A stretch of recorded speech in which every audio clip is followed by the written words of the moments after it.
Berbeda dengan tim-tim elit dari Liga Top Eropa, klub Liga Turki sering dianggap sebelah mata dalam persaingan gelar. Level kompetisi dan keuangan yang berbeda membuat Liga Turki tak semenarik Premier League ataupun La Liga. Namun siapa sangka, dalam beberapa tahun terakhir, Turki mulai membuat gebrakan. Selain dikenal dengan suporternya yang fanatik, para pelatih ternama seperti Jose Mourinho hingga Ole Gunnar Solskjaer kini memilih untuk melanjutkan karir di Liga Turki. Dan terbaru, gebrakan besar diambil pimpinan klasemen sementara Liga Turki Galatasaray dengan merekrut striker asal Spanyol Alvaro Morata. Ini bukan kali pertama Galatasaray merekrut pemain bintang Eropa. Sebelumnya, nama-nama seperti Frank Ribery, Wesley Sneijder, Radamel Falcao, Lukas Podolski, Hakim Ziyech hingga Didier Drogba juga pernah berseragam Galatasaray. Di musim ini, tim yang diasuh oleh pelatih Okan Buruk itu juga memiliki sejumlah pemain bintang seperti Victor Osimhen hingga Mauro Icardi. Dan bergabungnya Alvaro Morata akan membuat lini depan Galatasaray semakin mengerikan. Hal ini dikonfirmasi oleh pakar transfer Fabrizio Romano. Sebelumnya, AC Milan dan Galatasaray kabarnya telah mencapai kesepakatan verbal mengenai transfer sang striker dengan skema peminjaman awal. Selain itu, dalam kesepakatan transfer Morata ini juga terdapat opsi perpanjangan masa pinjaman selama 1 tahun serta klausul pembelian permanen. Saat ini, proses administrasi tengah diselesaikan oleh kedua belah pihak sebelum Morata dijadwalkan bertolak ke Istanbul untuk merampungkan kepindahannya. Kepergian Morata dari AC Milan terjadi hanya 6 bulan setelah ia bergabung dari Atletico Madrid pada Juli 2024 dengan nilai transfer sebesar 13 juta euro. Morata kembali ke Italia setelah sempat memperkuat 2 periode berbeda memperkuat Juventus yang notabene merupakan rival dari Milan. Morata pun turut menyumbang 1 gelar juara bagi Milan, yaitu trofi Supercoppa Italiana yang diraih di Arab Saudi pada Januari kemarin. Selama berseragam rossoneri, penyerang asal Spanyol tersebut mencetak 6 gol dalam 25 pertandingan. Namun kini, Morata memilih mencari tantangan baru di Galatasaray. Kehadirannya diharapkan dapat meningkatkan daya saing Galatasaray dalam perebutan Super League, di mana mereka bersaing ketat dengan rival utama Fenerbahce. Dengan kepindahan ini, Morata berpeluang mendapatkan menit bermain lebih banyak serta membuktikan kualitasnya di kompetisi sepak bola Turki. Transfer ini juga menandai babak baru dalam karirnya setelah berpetualang di beberapa klub elit Eropa.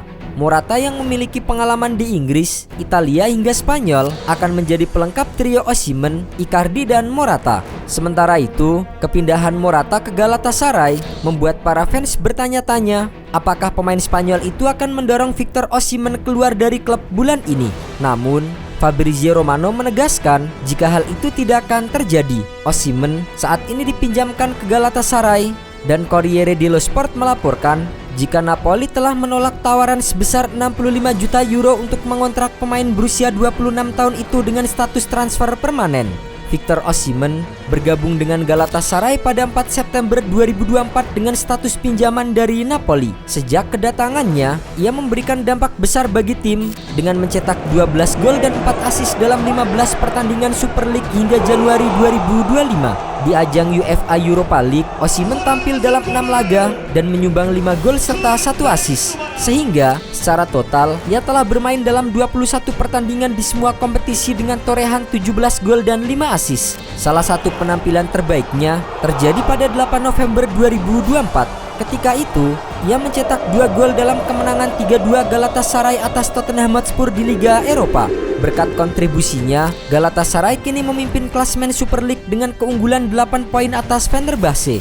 Performanya yang impresif menjadikannya salah satu pemain kunci dalam perjalanan sukses Galatasaray musim ini. Sementara itu, Mauro Icardi memulai musim 2024-2025 dengan performa yang cukup baik bersama dengan Galatasaray. Icardi mencetak 4 gol dalam 7 pertandingan Super League serta menambah 2 gol dalam 4 laga UEFA Europa League. Namun, pada 7 November 2024, ia mengalami cedera ACL dan meniskus pada lutut kanannya saat pertandingan melawan Tottenham di Liga Eropa. Cedera ini memaksanya menjalani operasi dan diperkirakan membuatnya absen hingga akhir musim. Sebuah kehilangan besar bagi Galatasaray yang mengandalkan ketajamannya di lini depan. Sebelum cedera, Icardi telah mencatatkan namanya sebagai salah satu pencetak gol asing terbaik dalam sejarah klub dengan total 61 gol dalam 85 penampilan, mencatatkan rata-rata impresif 0,72 gol per pertandingan. Absennya Mauro Icardi tentu menjadi tantangan besar bagi Galatasaray yang kini harus mencari alternatif untuk mempertahankan ketajaman lini serang mereka di sisa musim. Dengan ketajamannya, tentu diharapkan Icardi bisa segera pulih dan kembali bergabung dengan tim. Dengan potensi kedatangan Morata, Galatasaray akan membentuk trio mengerikan striker-striker haus gol di Eropa.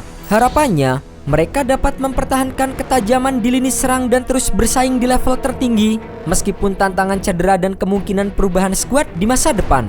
Galatasaray menunjukkan performa impresif pada musim 2024-2025 baik di Super League Turki maupun UEFA Europa League. Di kompetisi domestik hingga akhir Januari 2025, mereka memimpin klasemen dengan 54 poin dari 20 pertandingan. Mereka unggul 6 poin atas Fenerbahce yang berada di posisi kedua. Tim asuhan Okan Buruk ini mencatatkan 53 gol dan masih tak terkalahkan di liga. Salah satu kemenangan terbesar mereka terjadi pada 14 September 2024. Saat itu, mereka menghancurkan Çaykur Rizespor dengan skor 5-0. Sementara di UEFA Europa League, Galatasaray tampil mengesankan dengan mencetak 19 gol dalam 8 pertandingan atau rata-rata 2,38 gol per laga. Meskipun demikian, pertahanan mereka masih memiliki kelemahan dengan kebobolan 16 gol atau rata-rata 2 gol per pertandingan. Tim ini menunjukkan dominasi dalam permainan dengan penguasaan bola sebesar 56,5% dan akurasi umpan mencapai 83,63%. Yunus Agun menjadi top skor tim di kompetisi ini dengan 6 gol, diikuti oleh Victor Osimhen dan Mauro Icardi yang masing-masing mencetak 4 gol. Secara keseluruhan, performa Galatasaray di musim ini menegaskan status mereka sebagai salah satu tim terkuat di Turki dan kompetisi Eropa. Meski begitu, masih ada beberapa aspek yang perlu diperbaiki, terutama dalam lini pertahanan. Galatasaray hanya mampu finish di posisi ke-14 klasemen Liga Eropa dan membuat mereka harus menjalani laga playoff untuk lolos ke babak 16 besar. Dengan potensi kedatangan Morata dan kembalinya Icardi dari cedera, Galatasaray memiliki peluang besar untuk meraih gelar Super League dan membuat kejutan di Liga Eropa. Jika mereka dapat mempertahankan performa impresif ini, bukan tidak mungkin Galatasaray akan menjadi tim yang disegani di kancah sepak bola dunia. Galatasaray telah melakukan transformasi besar dalam beberapa tahun terakhir. Dari tim yang sering dianggap sebelah mata, mereka kini menjadi salah satu klub terkuat di Turki dan kompetitif di Eropa. Dengan trio Osimhen, Icardi dan Morata, Galatasaray memiliki lini depan yang mengerikan dan siap bersaing di level tertinggi. Tantangan ke depan adalah mempertahankan konsistensi dan memperbaiki kelemahan di lini belakang.